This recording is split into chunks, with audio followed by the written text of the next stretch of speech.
Pip and Pip. Timey-wimey shenanigans. Little Pip continued to watch down the scope of her trusty sidearm. It was clearly a trap that she was looking at. A tin of party time Mentols that were resting under a box that was only being held up by a stick. She knew this was a trap. However, what she didn't know was whether the trap was for her or a junked up raider. Another thing that she was wondering about was what it said about her as a pony if she couldn't tell if this trap was for her or a junkie raider. That couldn't be a good sign on the state of her affairs, could it? She pushed those thoughts aside for the time being and focused on the PTM under the box, weighing her options on how to get them. Telekinesis was a tried and true method, but if she tried from here, it would give away her position. If she approached the trap, then she might be able to trick whoever had set it up that she was falling for it. And she could get close enough to get the cotton candy flavored thinking pills and run before they could catch her. Approaching it would also have the added benefit of hopefully figuring out who set the trap. After a few seconds of thought, she couldn't take it anymore and began moving in on the PTM tin. She kept low to the ground, being sure to move from cover to cover to ensure nobody could easily shoot her. This was possibly the third or fourth stupidest thing she'd done to get her fix. But hey, who's counting? Over the course of 10 minutes, she finally made it to the party time Mentols, just right underneath the box being held up by a stick. She looked around. Nobody was in sight. She smiled and decided to play around and see who actually set this trap. Clearly, whoever it was an idiot. She crawled under the box and grabbed the Happy Think pills. We have gotten thee! The stick was pulled out and the box fell on her. A second later, Little Pip heard something heavy being placed on top of the box. You think a box can stop me now that I have party time Mentols? Pip shook the tin box and her ears drooped a little at the empty sound. Empty? It's empty? Thou thinkest we tempt thee with a full tin, when an empty one worketh just as well. Little Pip rubbed her head. They talked as loud as one of the goddess alicorns, but they certainly didn't sound like one. What the? Who is this? Do I know you? Thou droppest a train onto us, and now pretendeth to be ignorant when we have captured thee? Art thou the coward? What? No! It's just you really don't talk like any of the other alicorns, and I can't see you. You used a lot of really old equestrian, and the goddess and her alicorns don't really do any of that. So, now that you've caught me, what are you going to do to me? We shall... We don't know. Honestly, we didst not thinketh thou to be so stupid. Little Pip's face fell a bit. Sure, even she admitted it was dumb, but even her enemies thought this was a new low for her. Ouch. We have had an idea. We shall deal with thee later, much later. Farewell, foe. We shall meet again soon. The box was thrown away, revealing a red alicorn. The strange color gave Pip pause long enough for the strange creature to cast its spell. Pip blacked out. It felt like she was falling. As she opened her eyes, she bolted awake. She was falling. She was falling from really high up, and the ground was quickly rising to meet her. Luna deep throat me with her horn! Her horn lit up as she tried to grab herself in her telekinesis. Celestia, fuck my taint! She screamed at the top of her lungs as she felt herself slow from her fall. Come on, slow down. Don't worry, Philly, I'm coming! Pip looked up as the most beautiful nosebleed-tastic Pegasus she'd ever seen wrapped her forelegs around her. Her white wings flared out as Pip lost all focus on self-levitation. The wind caught her perfect purple mane, blowing it back, revealing a small but pretty golden crown. Little Pip looked over the Pegasus that was saving her. They were about the same size, and there wasn't even a speck of dirt on her flawless light pink body. As they slowly descended, Little Pip could do nothing but gawk at how beautiful her savior was. When they finally landed on the soft green grass, the Pegasus wiped some sweat off of her brow. Whew, that was a close one there. Little Pip gazed at the Pegasus. not even noticing the green hills and blue skies. Okay, little Pip, there is an absolutely drop-dead beautiful Pegasus in front of you with the beauty of a million Celestias. Say something smart. Don't fuck this up. You're a really pretty pony. Internally, she face-oved. Thanks. You know it takes me for absolutely ever to get my mane and tail done. And don't even get me started about my hoofacure.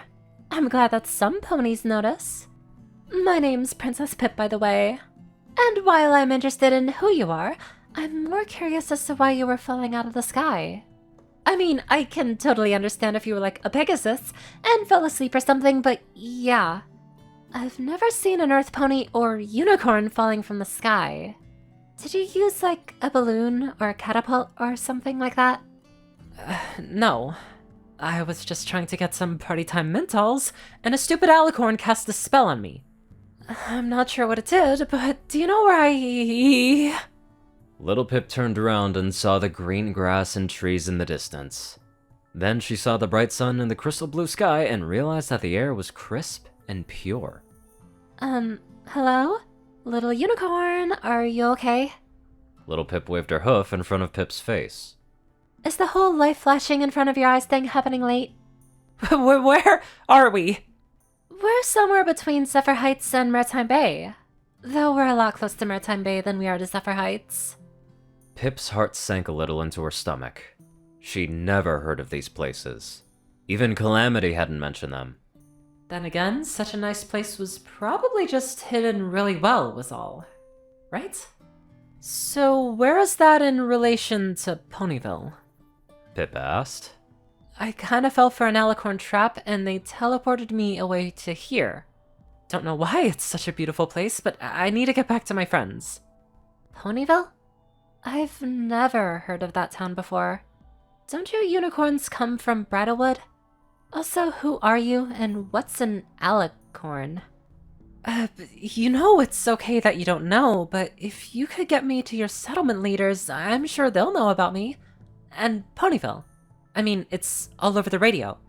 DJ Pwn 3's talked about my exploits before. I'm sure they would have kept tabs on the Wasteland. Wasteland? I mean, we Pegasi are pretty aloof, but we've never heard of any wastelands. Pip looked at her like she was talking a foreign language. Mom's never talked about a wasteland either, and she's the queen of the Pegasi. What radio station? Here, it's this one. She lifted up her Pip-Buck to get the radio turned on. Wow, look at that thing! Pip grabbed it. That's so neat. Pip blushed a little as the adorable light pink Pegasus grabbed and held her hoof. It's a Pip-Buck. It's what I was named after. Right, I keep forgetting. My name's Little Pip. She smiled. And this is the radio station I was talking about. She turned on her Pip-Buck's radio station to hopefully hear DJ Pwn 3, but instead, all she got was a bunch of static. Her heart dropped all the way into her stomach. Maybe I just got the wrong station. She started fiddling with a knob. Static gave way to music that Homage wouldn't play in 1,000 years. Then a report on some kind of hoofball game, then a weather report. Clear skies all over Equestria. She didn't crush my face with Luna's yeast-infected taint, that bitch! She threw me back in time! Pip's eyes widened as she heard Little Pip let fly a series of swears that would have made even her older sister's jaw drop in shock. Shit! She slumped down. This is a disaster. What happened?